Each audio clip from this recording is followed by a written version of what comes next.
Hola, buenos días a todos. A mí también me gustaría daros las gracias por vuestra asistencia y porque hayáis venido al primer Congreso Internacional de la Trufa de Teruel. Pero bueno, es una cosa un poco improvisada, pero me han pedido que presente al doctor Santiago Reina, que va a pronunciar la conferencia inaugural de este congreso. Para mí la verdad es que es un verdadero honor, porque todavía recuerdo cuando en 1992 mi padre y yo estábamos dando una vuelta por la Casa del Libro en Madrid. Bueno, yo soy de Soria y para mí era un acontecimiento ir a la gran capital. Y compramos el libro morado de Mundiprensa del profesor Santiago Reina. Yo nunca pensé en ese momento, en 1992, que iba a tener una estrecha relación con Santiago Reina y que lo iba a considerar uno de mis maestros. Y para mí es realmente un gran honor presentaros a la persona que realmente impulsó la truficultura aquí en España, que escribió los primeros manuales que hicieron llegar a la trufa tanto a truficultores como a científicos, y que además lo hizo todo esto desde el punto de vista de un ingeniero de montes, considerando la trufa un aprovechamiento más del monte y implicando a todos los sectores en este aprovechamiento, consiguiendo que realmente ahora mismo el cultivo de la trufa sea una realidad. Yo cuando tuve ese libro morado en mis manos, que todavía lo tengo, Santiago, a ver si me lo dedicas, no pensaba que era de verdad, que de verdad se podían cultivar las trufas. Ahora estamos en 2013, han pasado más de 20 años para todos y estamos aquí. El cultivo de la trufa es una realidad de dimensión mundial y esto es lo que Santiago nos va a contar.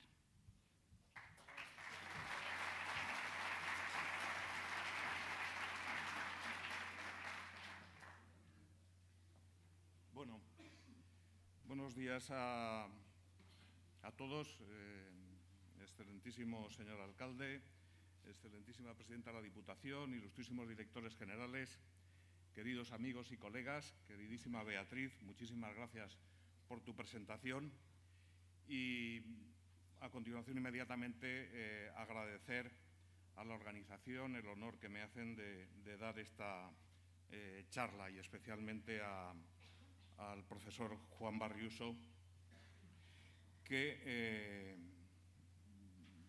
me ha lanzado este envite.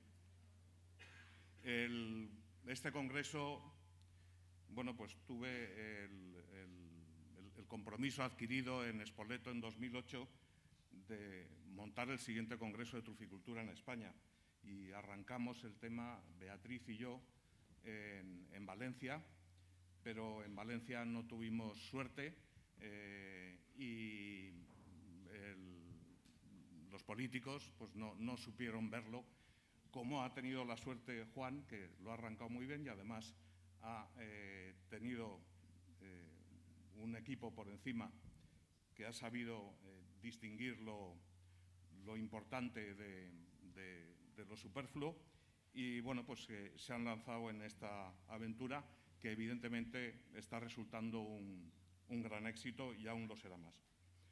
También en el capítulo de agradecimientos, muy especialmente a los truficultores y a los recolectores de trufa que se han volcado en la organización y en la información y el apoyo también a todo el sector.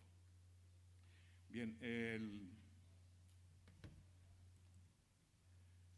Congreso de Teruel nace como decía, de Spoleto, de 2008 de Spoleto, y hay otros congresos anteriores, como el de Suillac, el de Spoleto del 68, Suillac, Spoleto del 88, Aix-en-Provence en el 99, el último en el que nos comprometimos, por lo tanto es el primer congreso en Teruel, pero realmente es el 6º congreso internacional de truficultura que se hace.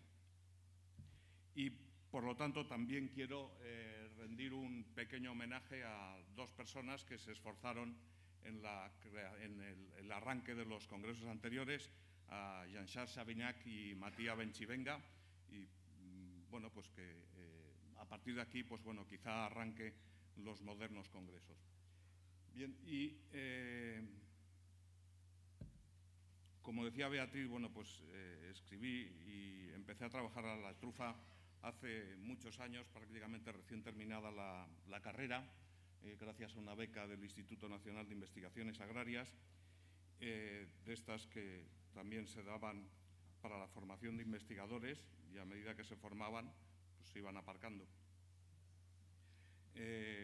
Y bueno, pues yo me aparqué y me dediqué a otras cosas durante mucho tiempo, hasta que bueno, me salió otra vez la oportunidad de trabajar en truficultura y me volví a enganchar años más tarde. Bien, para plantearme la conferencia, bueno, pues la primera pregunta que me he hecho es qué es lo que une el mundo de la truficultura en los distintos países en los que está. Y aunque sea un poco reiterativo, pues bueno, mirar un poco al pasado no está mal. La trufa es un viejo amigo de la humanidad, la trufa en un sentido amplio, las trufas, incluidas las terfecias y los hongos subterráneos, siempre han sido un atractivo para los hombres. Se citan en Babilonia, los egipcios las utilizaban. Bueno, pues es un producto que siempre ha atraído al hombre. De hecho, es tan antiguo que a mí me llama la atención el que la palabra trufa, que en español es trufa con la T, la R y la F, en francés también, en italiano las dos formas trífola y tartufo, coincida con la palabra árabe terfés. Es decir, en el origen parece que se unen muy en la antigüedad el origen de la palabra. Por lo tanto, bueno, pues estamos ante algo realmente viejo. En España, perdón, la trufa ha tenido pues diferentes visiones. En España, pues no fue de lo más querido en su momento. En unas zonas de Europa se aprecia la trufa por su valor gastronómico. Aquí está este códice en el que se representa gente sacando trufa y en el que se recomienda la trufa para mejorar la potencia en el coito. Y bueno, que aunque tiene algunos inconvenientes también, pero que esos inconvenientes se pueden quitar con sal y pimienta, lo cual pues bueno, es una receta práctica. En España la trufa, sin embargo, que de hecho hasta recientemente no se ha incorporado a nuestra gastronomía, hay una descripción pues realmente que le hace un poco triste, ¿no? Dice, ni más ni menos se halla en la tierra infinitos vicios, entre los cuales, a mi parecer, se deben contar las trufas, pues no son otra cosa sino lobanillos de la tierra, es decir, granos de la tierra. Carecen de todo sabor y se acomodan a todo género de guisados, pero dan pesadumbre al estómago, se convierten en humores gruesos y melancólicos, crían arenas, piedras, perlesía, apoplejía y dolor de ijada. Es decir, te vas a morir como comas trufa. Posiblemente este sea el origen de que la trufa en España no se haya incorporado y no tengamos ni paella trufada, ni fabada trufada, ni nada trufado hasta hace relativamente poco. El que dice esto era un botánico y médico, Andrés de Laguna, en el siglo XVI, si no recuerdo mal, y además era médico del Papa, que era un título que en aquella época se compraba. Bien, otro salto en la historia, y es, cómo no citar a Brillat Savarin, que es quien, bueno, pues uno de los mayores promotores de la gastronomía y de la trufa, ¿no? El que dice trufa pronuncia una gran palabra que evoca recuerdos eróticos y gastronómicos en el sexo que gasta faldas y memorias gastronómicas y también eróticas en el sexo barbudo, aunque finalmente dice que no es un afrodisíaco positivo, pero en ocasiones determinadas hace más tiernas a las mujeres y a los hombres más amables. Un santo también, en mi opinión, muy importante fue el tratado de Châtain sobre la truficultura, y además en el que, repasándolo últimamente, me llamó la atención esto que no sé si se llega a distinguir desde ahí, que atribuye la mejora de la producción de trufa en la época tanto a las plantaciones como a la reforestación de las zonas truferas. cosa que, bueno, que es uno de los problemas, como decía esta mañana Pedro Medrano, que tenemos ahora, ¿no? Que es la invasión del bosque, el crecimiento del bosque, debido al abandono del medio rural. Esto, junto con otros motivos, pues bueno, ha llevado a un declive de la producción de trufa, un gráfico pues bien conocido, ¿no? Primera Guerra Mundial, Segunda Guerra Mundial, y en la actualidad que no conseguimos levantar cabeza, aunque es la producción francesa, aunque la europea no se aleja mucho de esa línea. Bien, se pasó pues cerca de 2.000 toneladas a poco más de 50 en la actualidad. Pero hay una cuestión que no se habla y que yo quiero plantearlo porque quizá tenga que ver, no lo sé. Hasta finales del siglo XIX, desde mediados del XV creo que es, o el XIV, hasta el XIX, es lo que se llama la pequeña edad de hielo. Una época en la que, por ejemplo, el río Ebro se heló unas 7 u 8 veces. Es decir, el Ebro se heló, o sea, hacía bastante más frío. No sé hasta dónde la época de oro de la trufa coincida con el final de esa pequeña edad del hielo. Bien, otro punto de inflexión importante es la microrrealización. Tenemos la suerte de tener además al doctor Gerard Chevalier, que fue uno de los que impulsó el tema desde el INRA y bueno, fue un salto proporcional. Por lo tanto, llevamos 5.000 años más o menos persiguiendo las trufas y a pesar de llevar 5.000 años, cuanto apenas hemos conseguido cultivarlas un poco. Hay otros productos que salen en los babilonios y en los egipcios, trigo, cebada, cantidad de productos agrícolas que, bueno, pues que se empezaron a dominar entonces y ahora los tenemos absolutamente dominados. La trufa no, la trufa tiene una particularidad y es lo que voy a tratar de ver ahora. Bien, darle algunas respuestas. Lo primero, alcanza unos precios magníficos, más allá de los que pueda tener cualquier producto agrario. Fundamentales de los escasísimos productos, francamente muy escaso, cuya dificultad está en fabricarlo, no en venderlo. Por ahora la trufa, lo difícil es fabricarla, no venderla. Bien utilizado, pues bueno, desde el punto gastronómico mejora cualquier plato si está bien utilizado. Tiene fama de afrodisíaco e incluso a lo mejor pues tiene parte de cierto. Su búsqueda también es divertida, el ir a buscar trufas es divertido, vas con perro, vas por el campo, por la caza la gente paga y hace prácticamente lo mismo. De hecho, en España a la trufa, buscar trufa se le llama cazar trufa. Desde ese punto de vista agrícola, pues bueno, es muchísimo más entretenido que ir a recoger almendra, por ejemplo, aunque bueno, sobre gustos no hay nada escrito. Bien, la recolección de productos silvestres tiene infinidad de aficionados y bueno, pues la trufa no deja de ser una más.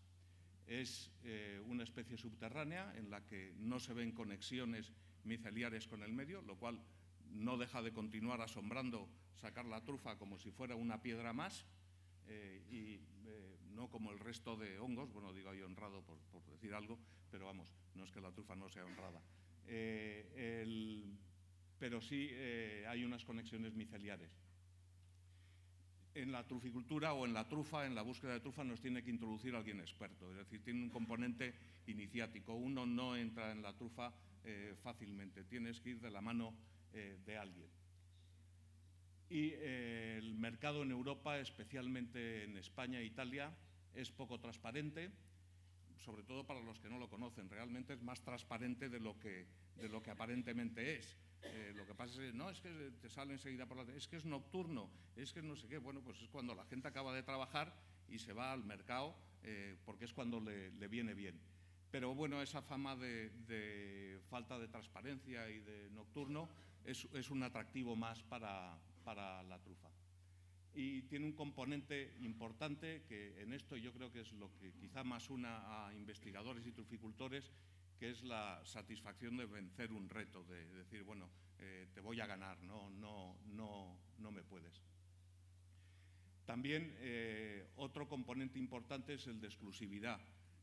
Esto en parte se lo da el precio. La gente le gusta ser exclusiva. La gente no compra un Ferrari porque vaya muy bien, sino lo compra porque quiere un Ferrari para distinguirse de los demás. Comer trufa también puede distinguir de los demás y es un valor más que tiene la trufa. Finalmente, pues bueno, hay multitud de ferias y de actividad económica en muchísimas zonas truferas. Esto es un atractivo más también para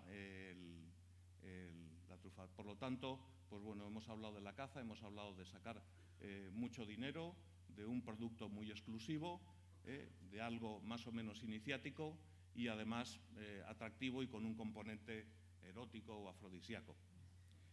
Bien, pero lo realmente importante posiblemente son estas 4 cosas de aquí. La gente de la trufa ha tenido un espíritu innovador, ha sido capaz de enfrentarse a un reto difícil, desconocido, porque se cría bajo tierra, siempre en las raíces de los árboles, ni siquiera lo vemos. Yo, más de una vez, cuando le empiezas a explicar a alguien sobre la trufa, dices, mira, en definitiva, cultivar trufa es como cultivar naranjos o cultivar viña si fueras ciego. Tienes que ir tocando, a ver, haciendo un muestreo, a ver qué es lo que hay, porque lo tenemos todo bajo tierra. No podemos ni quitar, los almendros pueden quitar las malas hierbas. A ver nosotros cómo quitamos las malas micorrizas. No, estoy quitando malas micorrizas. Es complicado. Bien, por lo tanto, espíritu innovador, gente emprendedora que asume riesgos e incertidumbres. También coincide con áreas donde las alternativas agrarias son escasas, no hay muchas alternativas. Eso es lo que quizá también ha ayudado a Teruel y en otras zonas truferas. Bueno, si no es la trufa, ¿qué es lo que tenemos en Teruel? En otras zonas que, bueno, pues la trufa a lo mejor tiene que competir con el cultivo de la viña. En Cataluña, por ejemplo, pues bueno, la trufa pues tendría que competir a lo mejor con la denominación de origen de cava. Pues lo tiene más difícil, ¿no? Pero aquí lo tiene más fácil. Y por otro lado, con un medio, con una ecología muy favorable. También zonas mal comunicadas, de difícil acceso, y creo que eso todos los que hayan venido de fuera de España lo habrán comprobado, que, bueno, pues que llegar a Teruel es más o menos complicado. Son zonas también desde donde el transporte puede ser caro, y esto estoy pensando fundamentalmente en el hemisferio sur. Con el primer contacto que tuve con los chilenos, pues bueno, a mí me decía una señora chilena, dice, no, yo vivo en la Patagonia y lo que quiero es fabricar algo que pese poco para que el transporte no me salga muy caro. Y bueno, había pensado en la trufa por el tema del transporte. Y quizá esta parte es muy importante, que es, y prueba de ello es este congreso y las presiones que ha habido por parte de las asociaciones de truficultores hacia los centros de investigación. El truficultor, el trufero, es consciente de la necesidad de investigación y del apoyo que necesita en la investigación. Y de ello, pues bueno, pues indicar, pues bueno, que uno de los hitos últimos es el desarrollo del estudio del genoma, que abrirá cantidad de puertas y cuya publicación reciente, pues bueno, deja de ser un bagaje importante del que nos hablará el doctor Murat, del equipo del doctor Martín y, bueno, pues otras 50 personas más que han trabajado en el tema. Bien, me voy a centrar primero en la trufa en Europa. Es bien conocido, los países productores, básicamente productores en plan comercial. Otra cosa es que la trufa se produzca anecdóticamente o circunstancialmente en ciertas zonas, pero en plan comercial realmente son Italia, Francia y España. En estas fotografías se ve en parte, pues bueno, el comentario que hacía de Chatin, de zonas totalmente despobladas de vegetación, que en su momento era bueno el reforestarlas para producir trufa y que en este momento, pues bueno, tienen una tremenda cantidad de vegetación. Esta es una fotografía de Pierre-sur-Sarthe de Francia, perdón, esta es de Valencia. Se ha colonizado solo la vegetación, es decir, a medida que se ha ido abandonando el campo, la vegetación ha ido cubriendo el monte. Una pequeña referencia a la producción silvestre. La producción silvestre en España continúa siendo importante. Posiblemente no sé evaluarlo exactamente, es difícil, pero esté entre el 40 y el 60% de la producción total de la trufa española sea aún silvestre. ¿Y por qué tiene importancia? Bueno, pues porque 1 kilo de trufa vale más que un camión de madera y se lleva en una mano, y para llevar toda la madera hace falta todo un camión. Por lo tanto, y además se produce en unos sitios muy, muy reducidos, con lo cual es una manera muy importante de revalorizar los bosques, especialmente los bosques mediterráneos sobre suelos calizos. Bien, aquí tenemos las producciones, también de las producciones decir, pues bueno, pues que encuentras muchas contradicciones, pero en fin, estos son los datos oficiales del GET, en el que más o menos, pues bueno, estarían los 3 países, España con unas 21 toneladas, Francia 27 y Italia 12. El dato más dispar es el de Italia, en el que hay referencias de hasta 50 toneladas anuales.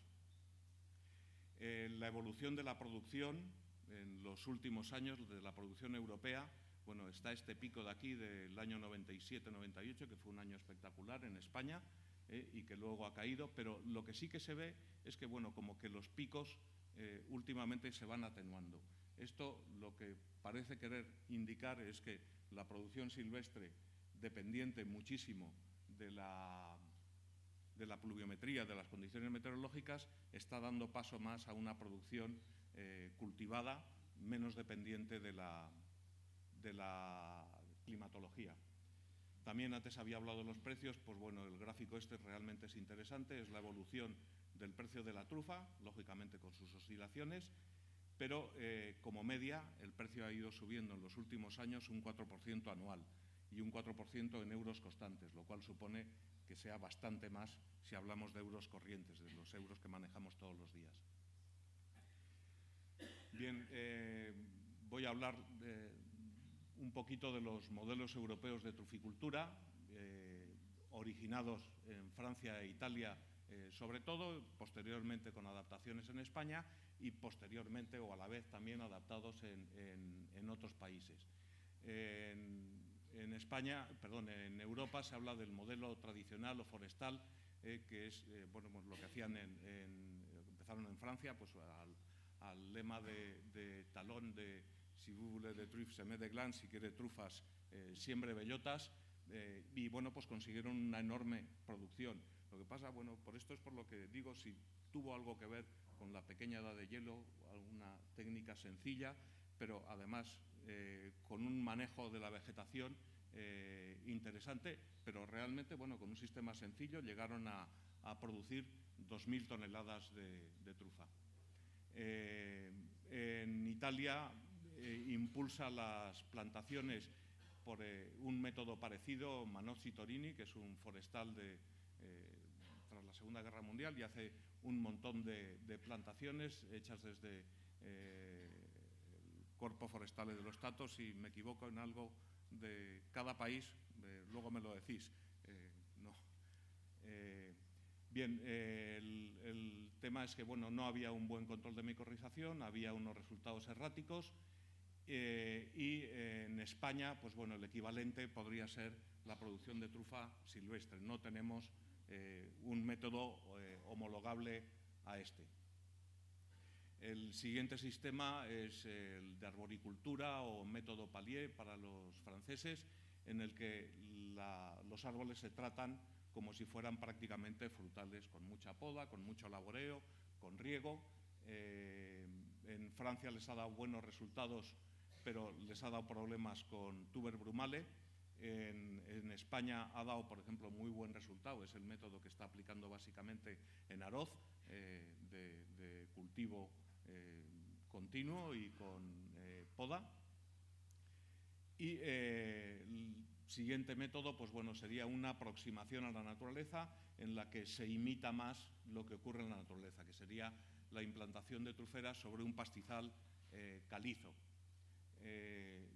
La producción comienza más tarde, se favorece el empradizamiento del suelo, hay riegos más escasos, más de apoyo, y en Francia logran controlar mejor tuber brumale así. En España no es tan problemático el asunto de brumale, quizá porque nuestra pluviometría es más escasa y también porque hemos trabajado menos con avellano que en Francia.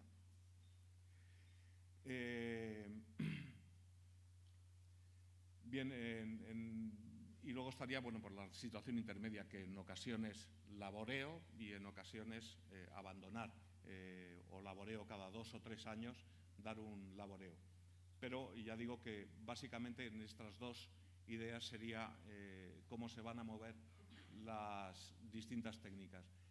Presentar, por lo menos para la gente que no es de aquí, mínimamente cómo son la típica plantación española. Está básicamente en el sistema montañoso en el que estamos, que es el centro de España, que es el sistema ibérico, todas las montañas. Luego es importante la zona del Piedemonte de Pirineos y la cordillera costero-catalana, y luego hacia el sur aparece en las zonas más altas, ya a partir de 1.500 metros de altura, y más esporádicamente en Andalucía, Albacete, etc. Bien, los datos ecológicos los salto. Importante, desde luego, la caliza, con niveles de caliza activa muy altos, y generalmente, y esto ha sido un acierto, el uso previo del terreno en general ha sido de cereal o de almendro.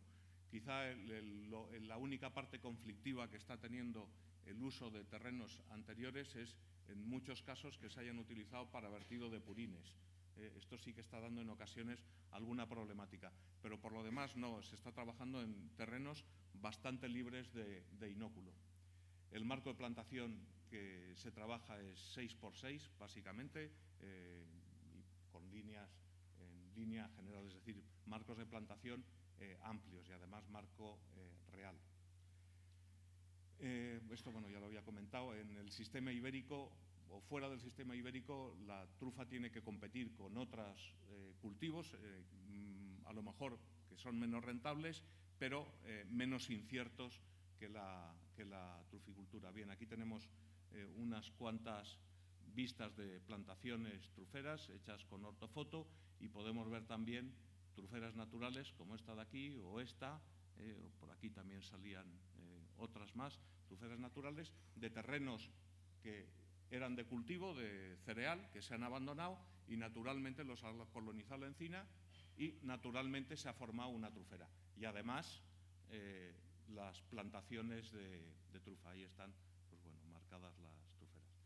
Dentro de la originalidad, por así decirlo, de la truficultura española, se está trabajando mucho con lo que hemos llamado método Lisandra, de hacer pozos, dicen los truferos, donde se introduce un compost, unas veces inoculado con esporas, otras sin inocular, alrededor de la planta.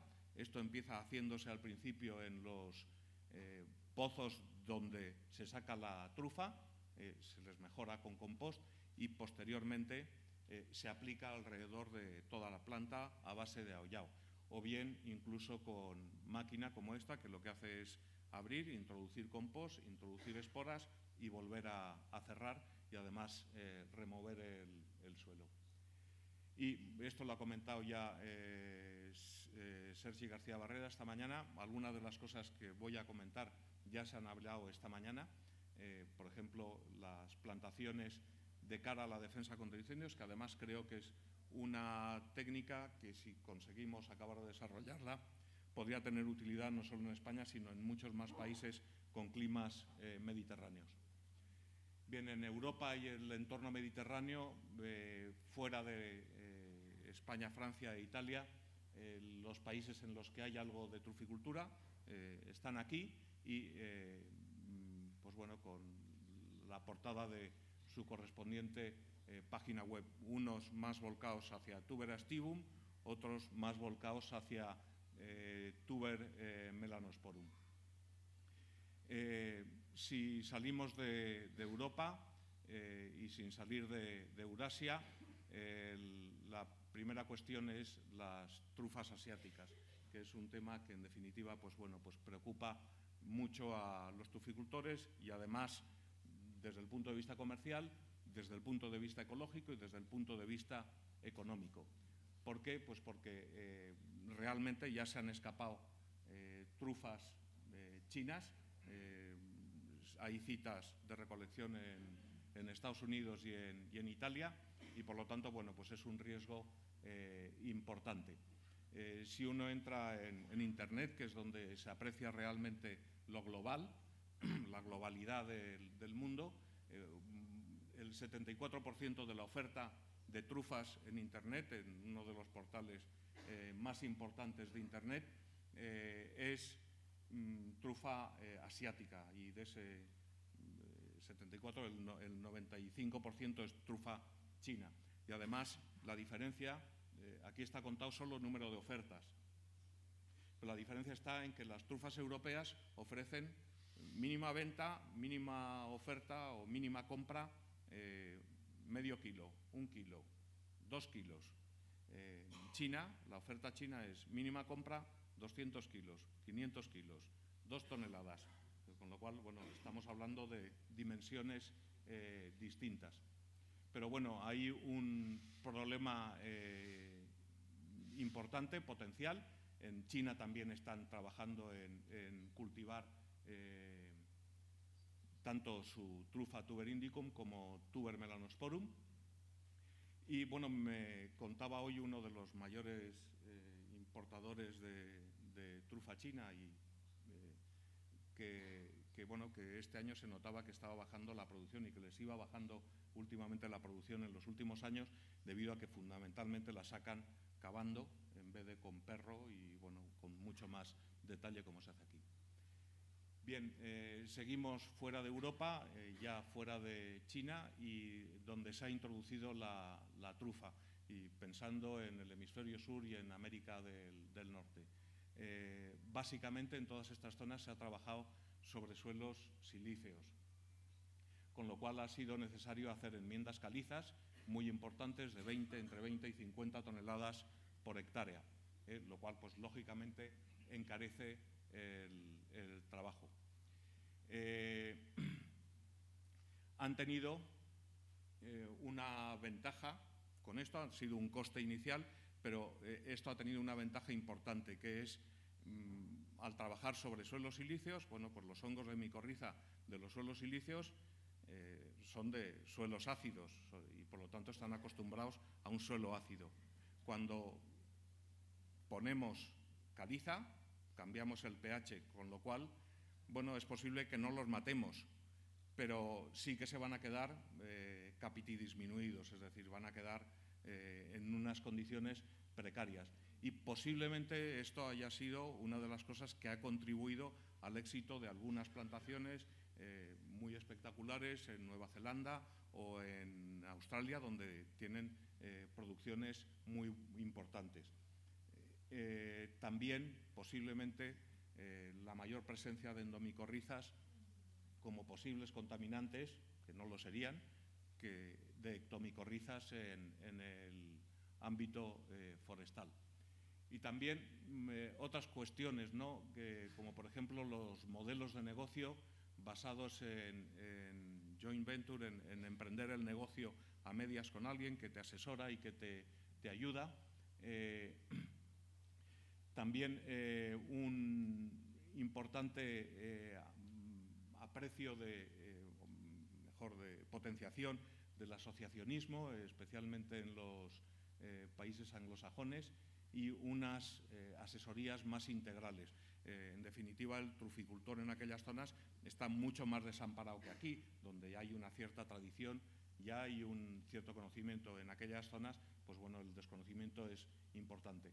También decir que la creación de oferta de trufa ha creado demanda. Es decir, Australia no consumía nada de trufa y empiezan a producir trufa y ahora resulta que tiene una demanda interna de 800 kilos, que es bastante posiblemente bastante mayor que la misma de España. En Estados Unidos, bueno, tienen gran éxito las trufas de la costa del Pacífico, el grupo de la trufa de Oregón, y también plantaciones de Tuber melanosporum. La cita de Lefebvre la primera plantación fuera de Europa se hizo en el 82 y comenzó a producir trufas en el 87, es decir, realmente empezaron bastante pronto. Lo único que, bueno, pues las plantaciones son pequeñas, seguramente no hay mucha... o sea, es algo un tanto alternativo o de diversión, no tanto con tanta intensidad como en otras regiones. Se cita una plantación en Texas de 62 hectáreas, la cita es 150.000, entiendo que, bueno, pero bueno, parece ser una zona muy cálida. En México también andaban bastante entusiasmados con el descubrimiento de una trufa negra de Tuber regiomontanum que parecía bastante parecida a Tuber melanosporum. También en Estados Unidos se ofrecen inversiones en truferas en Europa.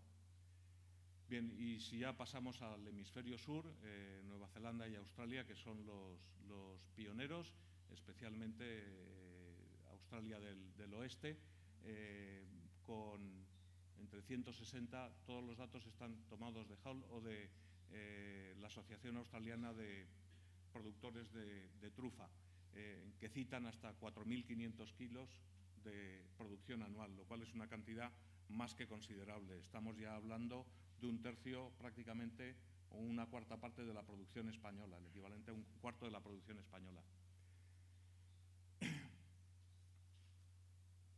Y además esto con 600 hectáreas plantadas. Aquí tendríamos los datos de acuerdo con los datos de la propia asociación de 2012. Algún aspecto de las truferas australianas, muchas veces aparentemente muy densas, con mucha humedad también, por esto es por lo que posiblemente esa ausencia de inóculo y ese matar el poco inóculo que había subiéndole con caliza es importante. En Nueva Zelanda, pues del orden de 150 plantaciones, unos 50.000 árboles, y la producción estimada está por debajo de los 100 kilos. Aunque Nueva Zelanda es nuestras antípodas, realmente el clima es bastante más húmedo que el que tenemos aquí. El hemisferio sur, esta latitud es más frío y más húmedo. En Chile se empezó hace poco tiempo, en el 2003 empezó en el 2000 empezó el programa chileno con trufa, y en el 2003 se hizo ya la primera plantación, que ya ha dado las primeras trufas, y bueno, pues se tiene la esperanza de que vaya bien. En la actualidad hay 6 viveros, 200 hectáreas plantadas, en 50 plantaciones, de las que 17 ya han producido, lo cual pues es un dato interesante. También aspectos de plantaciones chilenas que vemos que son bueno, pues diferente a lo que tenemos aquí. En Argentina ha empezado más recientemente, en 2008. En este momento hay 2 viveros, 39 hectáreas, y aún no han producido trufa. Creo que estos países son interesantes porque tienen un recorrido realmente largo a la hora de continuar con la truficultura. Sudáfrica también empezó en 2008, hay 30 hectáreas, 4 plantaciones, casi todo es con el modelo de joint venture, y aquí tendríamos el resumen, la tabla resumen de cómo andan las cosas. Los datos para Francia, España e Italia provienen del GET, y no se ha separado, esto es importante, la producción silvestre de la producción cultivada. El ritmo de plantación que vemos aquí en Francia, de 1.300 hectáreas al año, en Italia 700, en España 700, en Italia 800. Si nos vamos ya a otros países baja mucho. El ritmo de plantación está obtenido a partir de los datos que que dan las propias asociaciones y a partir del número de viveros. Es decir, un vivero no es capaz de sobrevivir si no vende por lo menos 10.000 plantas al año. Por lo tanto, como mínimo, por cada vivero se deberían plantar 10.000 plantas. Y, sin embargo, bueno, seguimos hacia abajo, los ritmos de plantaciones vemos que bajan, el total está en los 3.000 hectáreas al año. El precio de las plantas es muy variable, dependiendo de qué zonas, entre 5 y 33 euros. El número de viveros en el mundo, por lo menos, con excepción, no tengo datos de viveros en Asia, no hay ningún dato, que seguramente con absoluta seguridad los hay, pero vamos, serían 84 o más de 84. Y tampoco tengo datos de plantaciones en Asia. La producción total estaría en 62 toneladas y aquí he puesto la media directamente de kilos por hectárea, es decir, número de hectáreas plantadas dividido entre, producción anual dividido entre número de hectáreas. Y salen valores pues, de 1,2 para Francia, 2,2 para España, 1,1 para Italia, el pico importante de 6,7 para Australia. Y en esta otra columna lo que he introducido es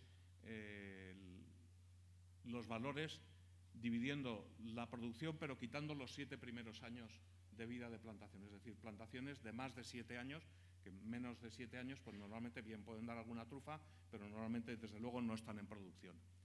O es raro, o extremadamente raro, que estén en plena producción. Posiblemente aún se pudiera subir más. Y esos 7 años los he descontado haciéndolo como media. Es decir, si en Francia consideramos que empezaron a plantar en el año 70, pues bueno, pues habría 40 años, pues la media al año pues serían unos 400 hectáreas, pues por 7 años quito esa superficie. Bien, en esto lo que juega muy a favor es desde qué año empecemos a contar. Por eso en Francia e Italia pues, salen datos bajos porque se empieza a contar muy pronto. Y bueno, pues estos serían básicamente los datos y aquí gráficamente pues las producciones en plantaciones de más de 7 años, que bueno, pues que Australia es los que mejores datos le salen, y las hectáreas plantadas en este otro gráfico. Y en fin, quiero, aunque se ha insistido ya, hablar de la truficultura como multifuncionalidad, en que da rentas económicas en áreas deprimidas y produce mejoras sociales sustanciales. En el ámbito del clima mediterráneo europeo utilizamos quercíneas, que son una reforestación rentable, si lo vemos desde el punto de vista forestal. También es una defensa importante de los cultivos abandonados, que cada vez entrarían más en pérdidas de suelos. Es un recargador de acuíferos, la truficultura, limpio, porque no se utilizan pesticidas. Si se utiliza es algo muy, muy circunstancial, pero básicamente no hay utilización de pesticidas ni de abonos, por lo tanto el agua entra limpia a los acuíferos y perfectamente filtrada. El tipo de plantación, la fisonomía, la celulopatía que produce la trufa es una gran defensa en el régimen de los incendios forestales, produce una mejora paisajística. Esto, evidentemente, respecto de la valoración del paisaje, también hay muchas opiniones, pero en general las dehesas, que es lo que acabarán siendo las plantaciones truferas turolenses y de la mayor parte de España, porque se irán aclarando en el futuro y quedarán con una forma más irregular a medida que vayan cogiendo años. La dehesa es uno de los paisajes españoles más apreciados, tanto por españoles como por extranjeros. Supone la utilización en el ámbito forestal una mayor vigilancia y protección forestal, porque tenemos gente preocupada porque no se queme. También esto no se valora mucho, pero la zona de contacto entre lo forestal y lo agrícola, y entre la trufera y lo agrícola y la trufera y lo forestal, lo que produce son ecotonos, es decir, contacto entre dos ecosistemas diferentes. Y estos ecosistemas, estos ecotonos son particularmente ricos en biodiversidad y sirven para dar de comer y dar albergue a muchas especies, tanto animales como vegetales. Y finalmente, pues bueno, el uso recreativo y el fomento de un turismo gastronómico y cultural interesante, que muchas veces pues bueno, no es esperable en zonas donde no tienen trufa. La trufa es un atractivo realmente muy importante para atraer turismo y debe buscar otras sinergias con otros productos más para atraer aún más el turismo. Bueno, pues gracias.